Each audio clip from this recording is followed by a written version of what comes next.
शादी के 30 साल हंसी खुशी बिताने के बाद मेरी पत्नी राधिका अचानक तलाक की जिद करने लगी। मैंने और बच्चों ने उसे बहुत समझाया, मगर उसने झगड़कर तलाक ले लिया और घर छोड़कर चली गई। 7 दिन ही गुजरे थे कि उसकी मौत की खबर आ गई। मैं उसके अंतिम संस्कार में गया तो सभी लोग उसकी महानता की प्रशंसा कर रहे थे। मुझे बड़ा आश्चर्य हुआ कि एक पति को नाराज करके जाने वाली औरत का आखिर इतना अच्छा अंत कैसे हो सकता है। जब मैं लाश के पास पहुंचा तो मेरे होश उड़ गए। उस दिन मैं थकाहारा ऑफिस से लौटा तो बच्चों के चेहरे बहुत उतरे हुए थे। मैंने अपनी थकान को भुलाकर उन्हें अपने कमरे में बुलाया और पूछा, आखिर क्या हुआ है? तुम लोग इतने मायूस क्यों हो? मेरी बात सुनकर उनकी आंखों से आंसू बहने लगे। मेरे 2 ही बच्चे थे, एक 25 साल की बेटी और 28 साल का बेटा। कहने को तो वह जवान थे, मगर माँ की मौत की खबर ने उन्हें तोड़ कर रख दिया था। वे फूट फूट कर रोने लगे और रोते हुए बोले, पापा, माँ की मौत हो गई है। ये सुनकर मैं जैसे जमीन पर ही बैठ गया और खालीपन में घूरने लगा। 30 साल की जिंदगी उसके साथ बिताई थी। कैसे मुमकिन है कि उसकी मौत की खबर सुनकर मेरे रोंगटे खड़े ना हो जाए? मैंने अपने आंसू पोंछे, दोनों बच्चों को गले लगाया और कहा, भले ही उसने आखिरी दिनों में जो व्यवहार किया, उसे मैं कभी नहीं भूल सकता, लेकिन उसकी मौत मेरे लिए एक बहुत बड़ा सदमा है। हमें अंतिम संस्कार में जरूर जाना चाहिए। मेरा दिल टूट कर बिखर गया था। मैंने बच्चों के साथ अंतिम संस्कार में शामिल होने की तैयारी की। दिल ही दिल में बार बार यही दोहा कुटता रहा कि न जाने क्यों उसने मुझसे दूर जाने को प्राथमिकता दी और फिर इस दुनिया से ही रुखसत हो गई। आखिर ऐसी क्या वजह थी जो आज तक मुझे समझ नहीं आई? हालांकि उसे मुझसे अलग हुए केवल एक ही हफ्ता हुआ था और इतने कम वक्त में ही वह इस दुनिया से चली गई। इसके पीछे क्या वजह थी, ये मुझे अब तक समझ नहीं आ सका। बहुत ही टूटे हुए दिल से मैंने कपड़े बदले और गाड़ी में जाकर बैठ गया। ड्राइविंग करते हुए बार बार आंखें धुंधली हो रही थीं, जिन्हें मैं जबरदस्ती साफ करता रहा। मेरा दिल बहुत ज्यादा खराब हो रहा था। बार बार 7 दिन पहले की बातें याद आने लगीं, जब उसने मुझसे एक अजीब सा अनुरोध किया था।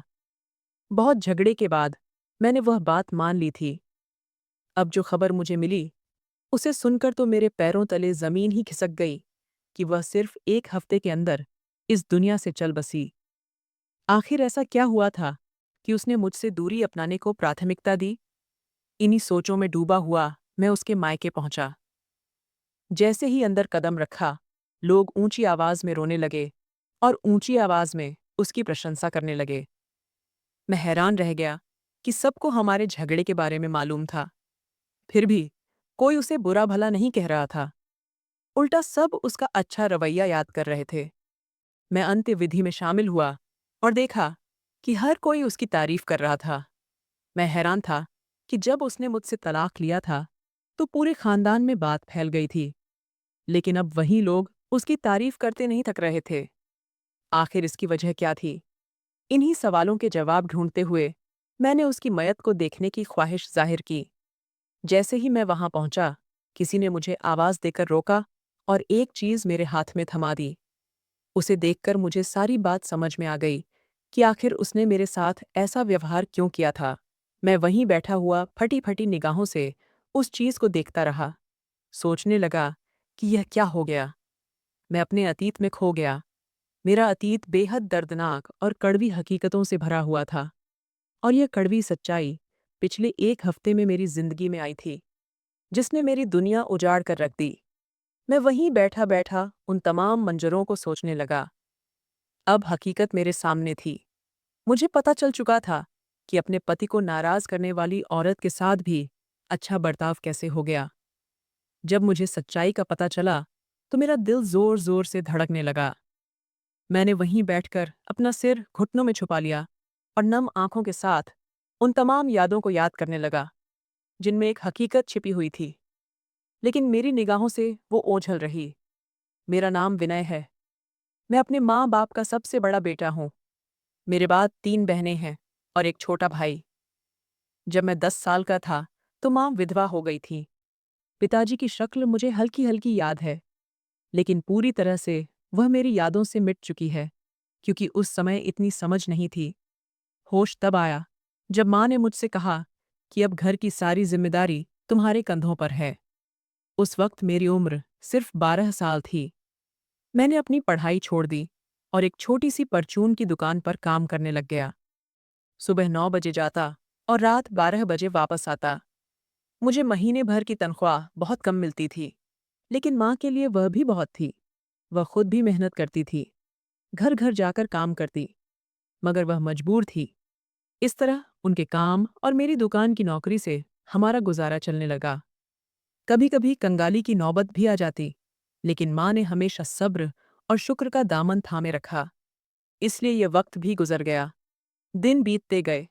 मेरे मालिक ने जब देखा कि मैं ईमानदार और नेक बच्चा हूं, तो उन्होंने मुझे अपनी बड़ी दुकान में भेज दिया, जहां मेरी तनख्वाह बढ़ा दी गई। जब माँ को यह खबर सुनाई, तो उन्होंने फौरन खबर दी कि मेरे मालिक ने भी मेरी तनख्वाह बढ़ा दी है। उन्होंने कहा कि अब हमें अपनी और तुम्हारी कमाई से जो पैसे बचे, उन्हें तुम्हारी बहनों के दहेज के लिए जमा करना चाहिए। मुझे भी माँ की यह बात पसंद आई। हालांकि मेरी उम्र सिर्फ 15 साल थी, लेकिन हालात ने मुझे वक्त से पहले बड़ा बना दिया था। मैं हर बात समझने लगा था। दिन रात की मेहनत के बाद हम इस काबिल हो गए कि एक बहन का दहेज तैयार कर सकें, और उसके लिए अच्छा रिश्ता आने पर उसकी शादी कर दी। ये मेरी जिंदगी की पहली कामयाबी थी। इसी दौरान मुझे पढ़ाई का भी शौक हुआ, तो मैंने दोबारा अपनी पढ़ाई शुरू कर दी। मैं सुबह काम पर जाता और रात को फुर्सत मिलने पर पढ़ाई करता। मैं अपने छोटे भाई को भी पढ़ने के लिए प्रेरित करता था। वह अभी छोटा था, लेकिन फिर भी मैंने उसमें पढ़ाई के प्रति रुचि जगा दी। 3 साल की लगातार मेहनत और संघर्ष के बाद मैंने मैट्रिक पास कर लिया और कॉलेज में दाखिला ले लिया। ये 3 साल मेरी जिंदगी के सबसे कठिन सालों में से थे। फिर मैंने और अधिक मेहनत की और अच्छे नंबरों से पास हो गया। इसके बाद मुझे एक और ऑफिस में नौकरी मिल गई, जहां तनख्वाह पहले से ज्यादा थी। मैंने फिर से मेहनत शुरू कर दी। इसी दौरान मेरी दूसरी बहन के लिए रिश्ता आया, और मैं इस लायक हो चुका था कि उसकी शादी कर सकूं और उसे उसके घर भेज सकूं। इस तरह दूसरी बहन की भी शादी हो गई। उसके बाद एक दिन माँ ने मुझे पास बुलाया और कहा, बेटा, जब से तुम्हारे पिताजी की मृत्यु हुई है, तब से तुम मेहनत कर रहे हो। तुमने अपनी दोनों बहनों की शादियां कर दी हैं। अब मैं चाहती हूं कि तुम्हारी शादी कर दूं। माँ की यह बात सुनकर मैंने उनका हाथ पकड़ा, अपनी आंखों से लगाया और कहा, माँ, पहले मैं अपनी एक और बहन की शादी कर दूं, उसके बाद अपने बारे में सोचूंगा। कौन जाने आने वाला वक्त कैसा हो। अगर मेरी पत्नी ने मेरा दिल बदल दिया, तो आप क्या करेंगी? ये बात मैंने हंसी मजाक में कही थी। माँ ने कहा, मुझे अपने बेटे पर पूरा भरोसा है, वह ऐसा कुछ नहीं करेगा। मैं उनकी बात सुनकर मुस्कुरा दिया। दिन बीतते गए। 3 साल बाद मेरी छोटी बहन की भी शादी हो गई। अब माँ ने कहा, अब तुम अपनी तीनों जिम्मेदारियों से मुक्त हो चुके हो। अब मैं तुम्हारे लिए बहू तलाश करूंगी। उस वक्त मेरी उम्र 27 साल थी। माँ ने मेरे लिए लड़की देखनी शुरू कर दी, और इस तरह राधिका मेरी जिंदगी में आई। राधिका के आने से मेरी जिंदगी पूरी तरह से बदल गई। मैं उससे बहुत मोहब्बत करने लगा। वह खुद भी बहुत प्यार करने वाली और दूसरों के दिलों में जगह बनाने वाली लड़की थी। उसने आते ही घर की सारी जिम्मेदारी संभाल ली और माँ को आराम देने लगी। पहले माँ मेरे साथ काम करती थीं, लेकिन अब उनकी उम्र बहुत ज्यादा हो चुकी थी, तो उन्होंने आराम को प्राथमिकता दी। इस मामले में मेरी पत्नी ने मेरा भरपूर साथ दिया। वह पढ़ी लिखी थी और हर काम को अच्छी तरह से संभालना जानती थी। मैं भी निश्चिंत होकर घर राधिका के हवाले करके काम पर निकल जाता। माँ अब आराम करती थी, और मेरा एक छोटा भाई था, जो उस समय पढ़ाई कर रहा था। उसकी पढ़ाई का खर्चा मैं उठाने लगा। राधिका सचमुच सब्र और सहनशीलता की मिसाल थी। उसके आने से मेरी जिंदगी पूरी तरह बदल गई। शादी के 3 महीने बाद ही अचानक ऑफिस में मुझ पर भ्रष्टाचार का आरोप लग गया, और मुझे अपनी अच्छी नौकरी से हाथ धोना पड़ा। मैं फिर से शून्य पर आ गया और टूट कर रो पड़ा। लेकिन यह मेरी पत्नी ही थी, जिसने मेरे कंधे पर हाथ रखा और कहा, जिम्मेदारियां बांटने के लिए मेरा कंधा भी तो है। मुझे सिलाई का अच्छा हुनर आता है। हम दोनों मिलकर घर चला लेंगे। माँ को तो मैंने पहले ही आराम दे दिया था, इसलिए उनसे अब मदद मांगना मुनासिब नहीं था। भाई भी छोटा था और पढ़ाई में लगा था। ऐसे में राधिका ने मेरा हौसला बढ़ाया और मुझे हिम्मत दी। वह सुबह-सुबह उठ जाती, घर के काम निपटाती और दोपहर तक सिलाई करती। मुझे एक दूसरी नौकरी तो मिल गई, लेकिन उसकी तनख्वाह पहली नौकरी से काफ़ी कम थी। तंगी ज़रूर हुई, मगर राधिका की हिम्मत, प्यार और साथ ने मुझे इस लायक बना दिया कि मैं इन मुश्किल हालात से निकल सकूं। करीब 3 साल तक यही सब चलता रहा और हम ये भी भूल गए कि भगवान ने अभी तक हमें औलाद की विरासत से दूर रखा है। 3 साल बाद अचानक पिताजी के एक पुराने दोस्त मिलने आए। उन्होंने मुझे देखा और गले लगा लिया। कहने लगे, तुम्हारे पिताजी ने जब तुम छोटे थे मुझसे वादा किया था कि मैं तुम्हें अपने ऑफिस में जगह दूंगा और मैंने हामी भर ली थी। अब वादा निभाने का वक्त आ गया है। उन्होंने मुझे एक पते पर बुलाया। मैं तुरंत वहां पहुंचा। वहां मेरा बहुत अच्छा स्वागत हुआ और मुझे ऐसा लगा जैसे मैं अपनी ही कंपनी में आया हूं। पिताजी के दोस्त विकास अंकल ने मुझे अपनी कंपनी में मैनेजर की हैसियत से रख लिया और सारा काम समझा दिया। मेरी पढ़ाई भी साथ-साथ चल रही थी, इसलिए उन्होंने मुझे एक बेहतरीन पद दिया। उसी साल राधिका ने मुझे माँ बनने की खुशखबरी दी। मैं खुशी से झूम उठा और उसके हाथ चूम लिए। मैंने कहा, अब तुम्हें और सिलाई करने की ज़रूरत नहीं है, क्योंकि भगवान ने आने वाले बच्चे की रोज़ी-रोटी पहले ही मेरे हवाले कर दी है। 9 महीने बाद हमारे घर पहले बेटे ने जन्म लिया। मैं बेहद खुश था। माँ ने भी अपने पोते को गोद में लेकर प्यार किया। हमारा घर एक मिसाल बन गया था। अब माँ बुजुर्ग हो चली थीं और उनके घुटनों में दर्द रहने लगा था, तो राधिका बढ़ चढ़कर उनका काम करती थी। मुझे उसकी यही आदत सबसे ज्यादा पसंद थी।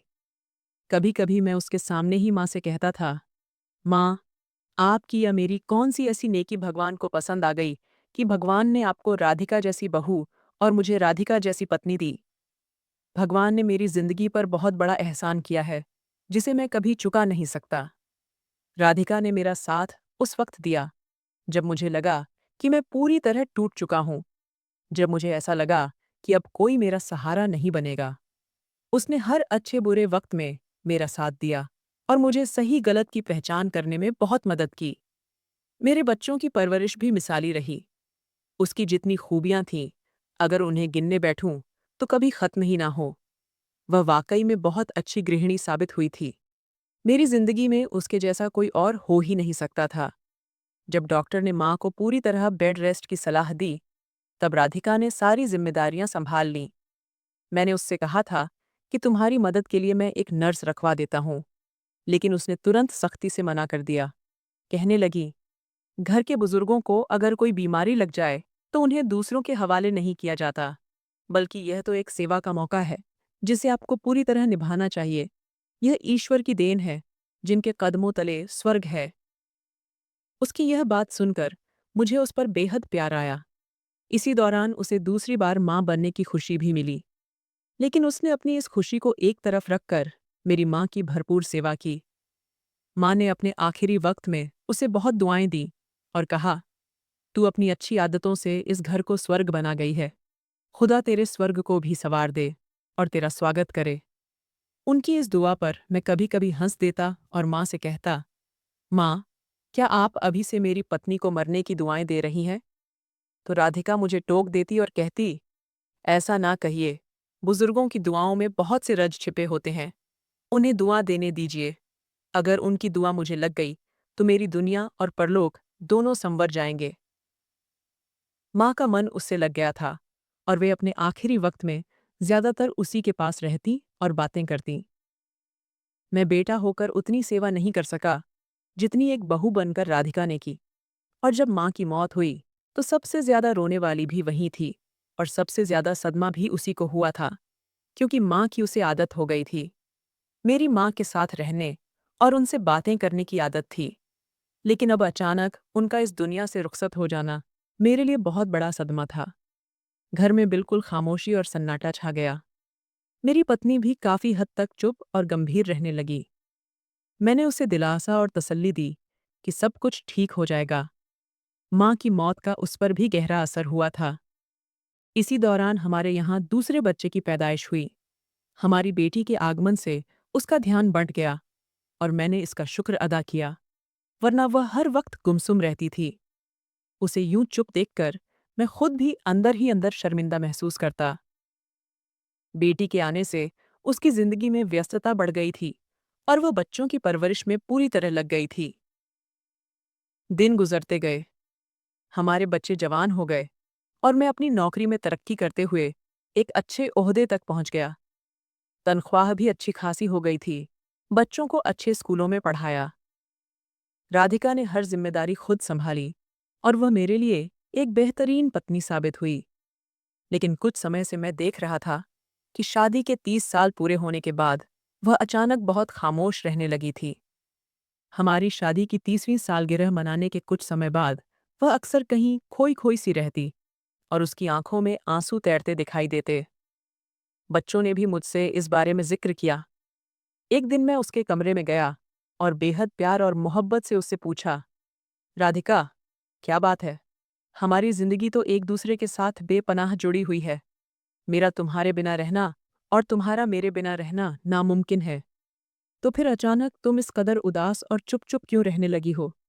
तुम जानती हो कि घर के हर सदस्य को तुम्हारी कितनी आदत है। तुम्हारे बिना रहने का तो कोई सोच भी नहीं सकता। अब तुम ही बताओ, इस तरह तुम्हारी चुप्पी से क्या होगा? इसका असर पूरे घर पर पड़ेगा, खास तौर पर हमारे बच्चों पर। मेरी बात सुनकर कुछ पल वह मुझे बस देखती रही, फिर सिर झटक कर मुस्कुराई और बोली, कुछ नहीं, बस यह सोच रही हूं कि अगर मैं इस घर में ना रही तो घर कैसे चलेगा। उसकी यह बात सुनकर मैं हैरान रह गया और कहीं न कहीं मुझे सदमा भी पहुंचा कि वह ऐसी बातें क्यों कर रही है। उसने मुझसे सिर्फ इतना कहा, वक्त आने पर सब कुछ पता चल जाएगा। मुझे लगा कि मैंने जिंदगी में हर चीज की जिम्मेदारी उसी पर डाल दी है। इसीलिए मैंने बच्चों से इजाजत लेकर उसे उत्तरी क्षेत्र की सैर पर ले जाने का प्रोग्राम बनाया। लेकिन जैसे ही उसने मेरा प्रोग्राम सुना, वह नाराज हो गई। कहने लगी, मेरी इजाजत के बिना आप ये फैसला कैसे कर सकते हैं? मैं आपके साथ कहीं नहीं जा रही। साथ ही उसने मुझसे ऐसी मांग कर दी जिसे सुनकर ना सिर्फ मैं बल्कि मेरे बच्चे भी हैरान रह गए। हम सब उसकी ओर खाली निगाहों से देखने लगे। वह भी हमें देखकर रोने लगी। उसकी मांग ही कुछ ऐसी थी। मैं उसके चेहरे की तरफ देखते हुए हैरान था। मैंने पूछा, क्या तुम जो कह रही हो वो सच है? उसने फिर वही बात दोहराई। कहने लगी, शादी के 30 सालों में मैंने बहुत कुर्बानियां दी हैं। अब मैं अपनी एक अलग जिंदगी जीना चाहती हूँ। मैंने आपको जिंदगी की हर खुशी दी, हर मौके पर आपका साथ दिया।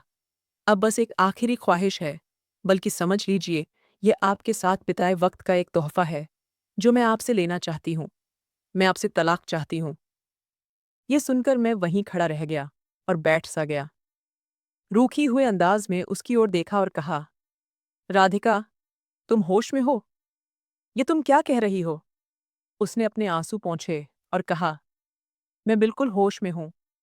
मैं अब आप लोगों के पास रहकर अपनी जिंदगी और बर्बाद नहीं कर सकती। क्या जिंदगी की खुशियों पर मेरा कोई हक नहीं है? मैंने अपनी सारी जिंदगी पहले आपके लिए, फिर आपकी माँ के लिए और फिर बच्चों के लिए कुर्बान कर दी। मेरा खुद का कोई वजूद नहीं बचा। अब मैं अपने लिए जीना चाहती हूँ और इसके लिए ज़रूरी है कि मैं आप सबसे अलग हो जाऊं। मैंने आगे बढ़कर उसे गले लगाना चाहा और कहा, तुम्हारी तबीयत ठीक नहीं है। मैं तुम्हें दवा दिला देता हूँ। अगर तुम डिप्रेशन में हो तो मैं पूरी तरह से तुम्हारी मदद करूंगा। लेकिन खुद को मुझसे यूं अलग मत करो। बच्चे अब जवान हो गए हैं। बच्चों को हर वक्त माँ बाप की ज़रूरत होती है। तुमने ऐसा सोच भी कैसे लिया? उसने खुद को मुझसे अलग किया और कहा, जब मैंने अपनी पूरी जिंदगी आप लोगों के लिए कुर्बान की, तब सब ठीक था। अब जब मैं अपने लिए कुछ मांग रही हूं, तो आप लोगों को बुरा लग रहा है? क्या मेरी कुर्बानियों का यही सिला मिला है?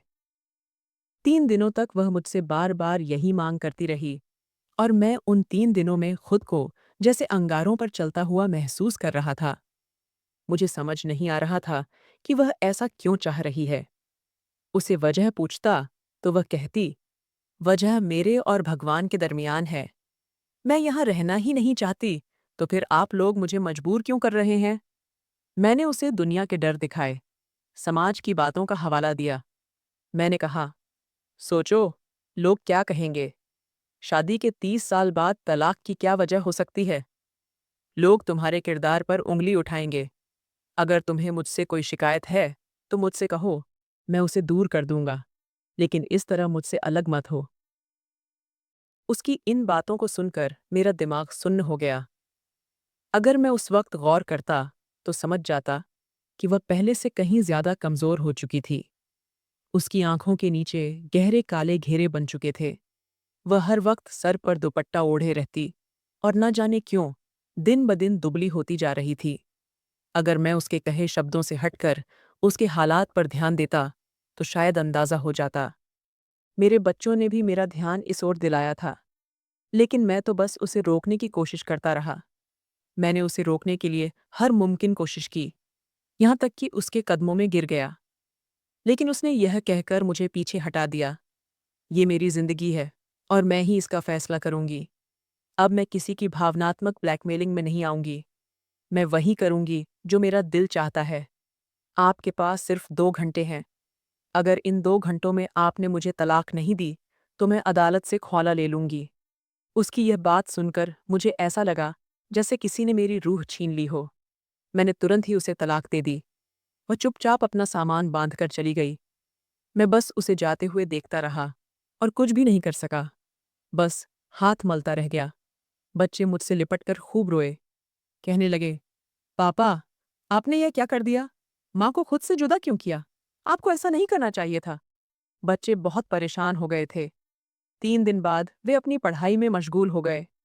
लेकिन मेरा हाल ऐसा था जैसे किसी ने मेरे शरीर को जख्मों से भर दिया हो और उन पर नमक छिड़क दिया हो। हर वक्त पूरे जिस्म में जलन महसूस होती थी। मेरे दिन रात अब जागते हुए बीतने लगे। ऑफिस में भी मेरी कार्य क्षमता प्रभावित होने लगी। वैसे भी मेरी सेवानिवृत्ति में सिर्फ 3 महीने ही बचे थे। मैं नहीं चाहता था कि आखिरी समय में कुछ ऐसा हो जाए जिससे मेरी रिटायरमेंट और पेंशन पर कोई असर पड़े। घर में अजीब सी वीरानी छा गई थी। रौनक खत्म हो गई थी। राधिका के जाने के साथ जैसे सब कुछ खत्म हो गया था। मैं उसके पीछे नहीं गया और इस इंतजार में था कि शायद कभी वह अपने फैसले पर पछताए। लेकिन मुझे क्या पता था कि पछताना तो मुझे पड़ेगा। पूरा 1 हफ्ता बीत गया। एक दिन जब मैं थका हारा ऑफिस से घर आया, तो बच्चे मुझसे लिपट कर रोने लगे, कहने लगे, पापा, माँ की मौत हो गई है। ये खबर सुनते ही मेरी सांसें जैसे थमने लगी। मैं तुरंत अंतिम संस्कार की तरफ दौड़ पड़ा। बच्चे भी मेरे साथ थे। जब वहां पहुंचा, तो लोग उसकी खूब तारीफें कर रहे थे। भगवान के नाम का जप चल रहा था। मुझे यह सब सुनकर शक हुआ। ये कैसे हो सकता है? मैं उससे बहुत मोहब्बत करता था। उसकी जुदाई का मुझे बेहद अफसोस था। ऐसा लग रहा था जैसे किसी ने मेरे दिल के हजारों टुकड़े कर दिए हों। लेकिन मेरे मन में यह बात भी थी कि एक पति की अवहेलना करने वाली औरत की लोग इतनी तारीफें कैसे कर रहे हैं। अचानक मैंने राधिका को आखिरी बार देखने के लिए कदम बढ़ाए। तभी वहां मौजूद उसकी भाभी ने मेरे हाथ में एक कागज दे दिया। मेरी नजर राधिका के चेहरे पर पड़ी। वह पूरी तरह प्रकाश से चमक रहा था। उसका चेहरा बहुत ही रोशन और शांत लग रहा था। ये देख मेरा दिल एकदम सुकून से भर गया। जैसे ही मैंने वह कागज खोला और पढ़ना शुरू किया, उसमें लिखा था, मेरे प्यारे पति, जिंदगी की एक कड़वी हकीकत का मुझे आज ही पता चला है।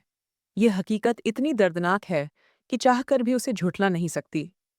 डॉक्टर ने मुझे एक ऐसी बीमारी के बारे में बताया है जो एक वायरस की तरह फैलती है और इंसानी जिस्म को बुरी तरह प्रभावित करती है।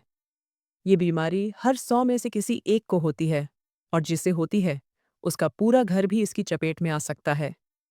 यहाँ तक कि मौत भी हो सकती है। जब मुझे इस बीमारी का पता चला, तभी मैंने जानबूझकर तुमसे लड़ाई झगड़ा करना शुरू कर दिया, ताकि मैं खुद को तुमसे अलग कर सकूं। तुम्हारी और बच्चों की जिंदगी मुझे बहुत प्रिय थी। मैंने तुमसे कभी नफरत नहीं की, और ना ही मेरी जिंदगी में ऐसा कोई दूसरा मर्द था जिसके लिए मैंने तुम्हें छोड़ा। बस यह बीमारी ही थी जिसने हमें जुदा कर दिया। डॉक्टर ने बताया कि जैसे जैसे वक्त गुजरेगा, यह बीमारी फैलती जाएगी। 1 महीना बीतते ही घर के बाकी लोग भी इसकी चपेट में आ सकते हैं। इस बीमारी का अब तक दुनिया में कोई इलाज नहीं है। इसमें सबसे पहले इंसान की त्वचा झड़ने लगती है, फिर उसका मांस सड़ने लगता है और उसमें कीड़े पड़ जाते हैं। ये संक्रमण दूसरों तक भी फैल सकता है। इसी वजह से मैंने तुमसे तलाक लेकर एक वीरान जंगल में एक झोपड़ी में रहना शुरू कर दिया। वहीं मेरी मौत हो गई। मुझे पूरा यकीन है कि मेरी मौत के बाद यह खत तुम्हें मिलेगा। मुझे माफ कर देना। जितनी भी तकलीफें मैंने तुम्हें दी, उनका मुझे बहुत अफसोस है। नहीं मालूम यह तकलीफें तुम्हें कब तक महसूस होती रहेंगी, लेकिन मेरी दिल से दुआ है कि भगवान इनका समय कम करे और मैं जल्द इस दुनिया से रुखसत हो जाऊं। तुमसे दूर हुए आज तीसरा दिन है और मैं ये खत लिख रही हूँ। उम्मीद है ये तुम्हें मिल जाएगा और तुम मुझे माफ कर दोगे। ये खत पढ़ते ही मैं जोर जोर से रोने लगा। मेरी आवाज़ सुनकर सारे लोग इकट्ठा हो गए और जब उन्होंने देखा कि मैं अपनी पत्नी की मयत पर सिर रखकर रो रहा हूँ, तो उन्होंने हमारी किस्मत पर अफसोस किया। जब मैंने अपने बच्चों को यह बात बताई, तो वे भी रोने लगे। वे कहने लगे, माँ ने हम सब की जिंदगी बचाने के लिए खुद को हमसे जुदा कर लिया, अपनी सेवा का हमें मौका तक नहीं दिया और एक बार फिर हमारे लिए अपनी जान कुर्बान कर दी। काश वो हमें बता देती, तो हम उनका इलाज करवा सकते। हम ही बेखबर थे, जो उनकी हालत देखकर अंदाज़ा नहीं लगा सके कि वो किस दर्द से गुजर रही थी। तब मुझे समझ आया कि मेरी पत्नी, जो मुझे नाराज़ करके गई थी, असल में उसने तो मेरे और हमारे बच्चों की ज़िंदगी पर बहुत बड़ा एहसान किया। इसी एहसान की बदौलत भगवान ने उसका नाम मोहब्बत से याद किए जाने वालों में शामिल कर दिया। अब मैं रोज़ उसकी कब्र पर जाता हूँ, ताज़े फूल रखता हूँ, उससे ढेरों बातें करता हूँ और कहता हूँ कि भले ही वह इस दुनिया से जा चुकी है, लेकिन मैं स्वर्ग में उसका इंतज़ार करूँगा। हम दोनों स्वर्ग के साथी बनेंगे। दुनिया में 30 साल साथ गुजारने के बाद उसे जुदा होने का ख्याल भी मेरी रूह को बेचैन कर देता है। अब मैं मौत का इंतज़ार कर रहा हूँ। जिंदगी की सारी जिम्मेदारियां निभा चुका हूँ। अब सिर्फ अपनी पत्नी के पास जाने का इंतज़ार है। उस पत्नी के पास, जिसने हमारे लिए अपनी जान कुर्बान कर दी और हमें कभी एहसास तक नहीं होने दिया। भगवान मेरी पत्नी को स्वर्ग में ऊंचा स्थान प्रदान करें। तो दोस्तों, इस भावुक और मार्मिक कहानी का मूल संदेश मोरल ये है: सच्चा प्यार निस्वार्थ होता है, जो अपने प्रियजनों की भलाई के लिए हर त्याग करने को तैयार होता है। किसी की कुर्बानी और प्रेम को समय रहते समझना और सराहना जरूरी है, क्योंकि अक्सर हम अपनों के जज्बात और दर्द को तभी समझ पाते हैं जब वे हमारे साथ नहीं रहते। साथ ही यह भी सिखाता है कि प्रेम अमर होता है, वह मृत्यु के पार भी जीवित रहता है। तो दोस्तों, अगर आपको यह कहानी पसंद आई हो, तो वीडियो को लाइक करें और चैनल को सब्सक्राइब करें। धन्यवाद।